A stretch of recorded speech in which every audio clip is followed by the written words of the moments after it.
In this video, we will be showing you how to replace your mass airflow sensor on the Audi Q5, located in your engine compartment.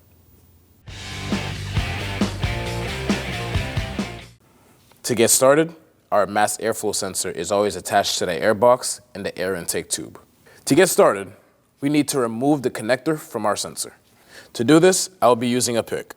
Push the pick in from the back of the tab, push up on the gray piece. Now I can press it and set it aside. We have two T25s exposed right now. On this specific variant, we will need to be using a T20 that is tamper resistant.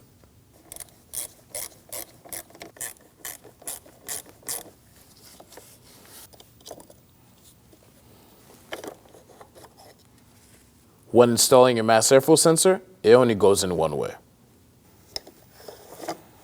Make sure you are properly lined up and start your screws.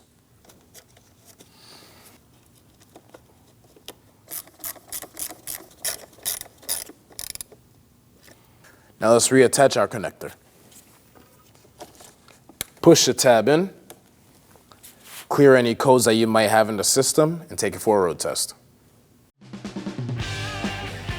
When only the best will do, demand TRQ, the only company that lets you view before you do. TRQ is committed to offering the highest quality aftermarket auto parts that are engineered for peace of mind. Thanks for using and viewing with TRQ.